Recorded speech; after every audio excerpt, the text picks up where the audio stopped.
Hi everyone, I'm Joel Baird, the General Manager of Missoula Community Access Television, taking you on another episode of Out and About. Today we're at the Missoula Food Bank with Jessica Allred.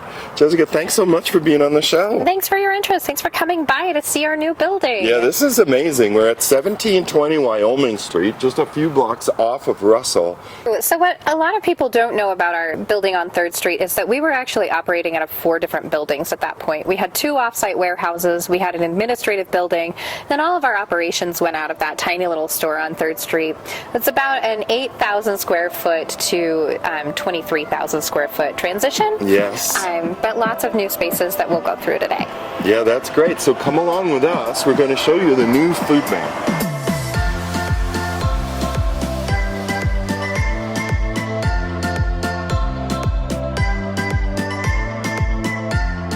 This is our welcome desk. Every person who comes to our food bank goes through an intake process. It's real easy. It's a 1-page form where we collect information like demographic, how many people are in the household, also information like what resources our family is connected with. We do a lot of SNAP and a lot of WIC referrals, and we also are trying to keep our pulse on the causal issues of hunger.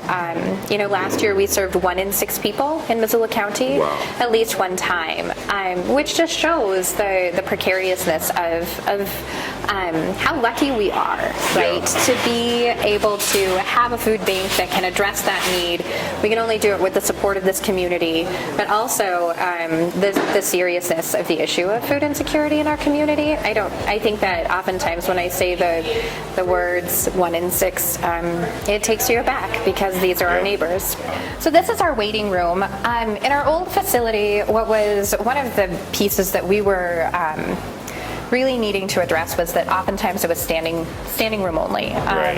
Families didn't have the opportunity to sit down to wait for services because the space was so small. Families were sometimes waiting 90 minutes to 2 hours for service. Yeah. But because we have so many more square feet, we have more room for more families to be able to shop at the same time. That was one of the main reasons we really needed a new space. Yeah, look at this. This is amazing. The summertime and the fall season are wonderful for our produce section. So during the growing season, we have an amazing relationship with Garden City Harvest.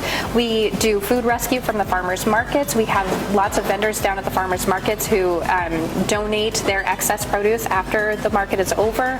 And then we also have people like you and me who grow tomatoes or whatnot, kale in their backyard. And have that apricot tree, and people don't pick all the apricots or the pear exactly tree in that. the front. Mm-hmm. So those types of things also come through. So you see lots and lots of produce right now. Yeah. That is a different story in the wintertime. Certainly we end up purchasing extra perishable goods, and oftentimes those hardy vegetables like the carrots and the broccolis that have some staying power. Yeah. Only because this section doesn't look like this during the winter months.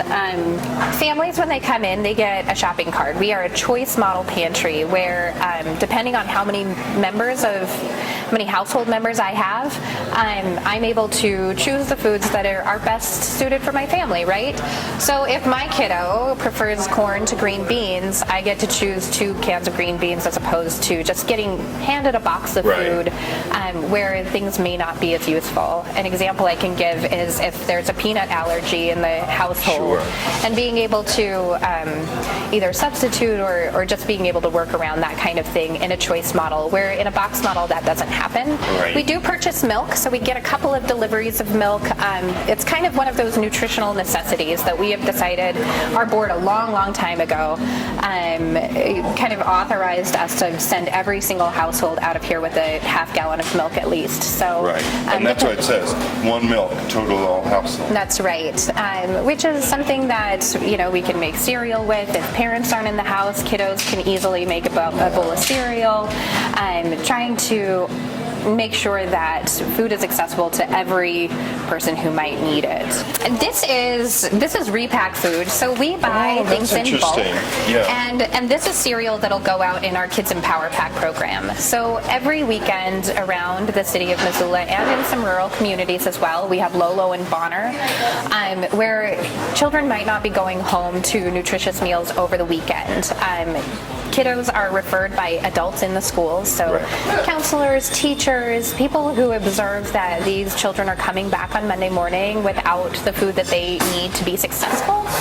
And so this year we're actually really lucky to be able to support about 1,000 different kids in our community with that Empower Pack program. To be able to keep costs low, it's $4 per pack. So every single service costs us $4. It's called Kids Empower Pack. So this is our commercial kitchen, and this is where we do repack. We are able to take our prepared foods from places like the cafeterias of both our local hospitals, our donors. We also get things from like China Buffet and Pizza Hut, the Food Zoo, places that have prepared food but it hasn't been out on a buffet or anything like that. And that Fresh Rescue program is called Food Circle. This is a walk-in freezer, so able to take more product that is frozen. One of the rubs that we've had in the past is that turkey time, kind of turkey season, is the same time as hunting season, and so being able to collect both of those products just wasn't possible in the last building. What we're able to do this year is have a game meat drive, reach out to our local hunters, see if we can get that local lean protein in, because protein is one of the most underrepresented food groups we're able to serve here. It's the most expensive. Oh, I see. So, so that game meat drive we're really excited about. And also, you know, going into the Thanksgiving season, last year it was about 2,000 families who otherwise would have gone without a traditional holiday meal, and we're just really lucky to be able to continue to provide that service here in Missoula, and we need somewhere to put all those turkeys. We're so grateful to have this warehouse space. We're able to stack 4 high pallets that come in, particularly during the holiday season when we have lots and lots of food coming in. We have the Can the Bobcats food drive coming up, where that's 300,000 pounds of food. Having this space available is going to really be a game changer for us going into that busy season. So this is Empower Place. This is beautiful. Isn't it wonderful? Yes, it is.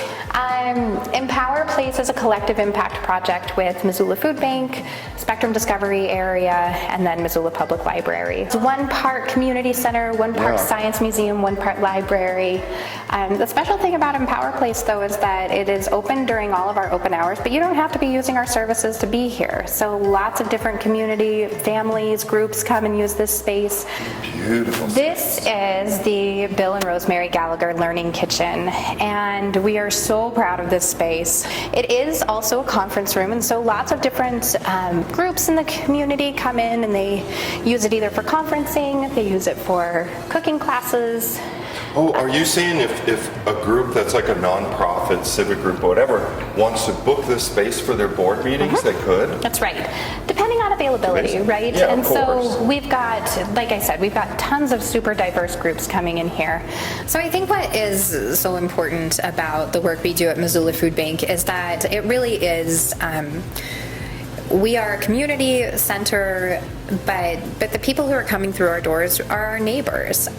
We hear over and over stories from volunteers who are taken aback because one day during service, someone that they know intimately but had no idea needed the help of the food bank is here shopping.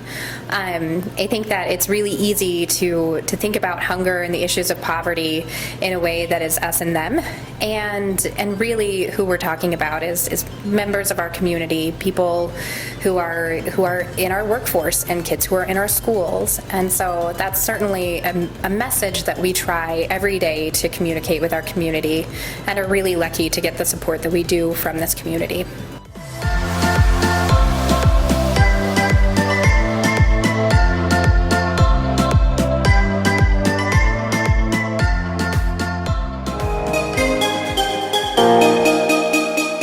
So the Peas Farm, where we're standing right now, is a partnership between the nonprofit Garden City Harvest and the Environmental Studies program at the University of Montana. The Roxy is a nonprofit movie theater here in Missoula. We run the International Wildlife Film Festival. We also host the Montana Film Fest, which is coming up in October. So ourselves utilize this space to offer about 50 free art projects for the community throughout the years.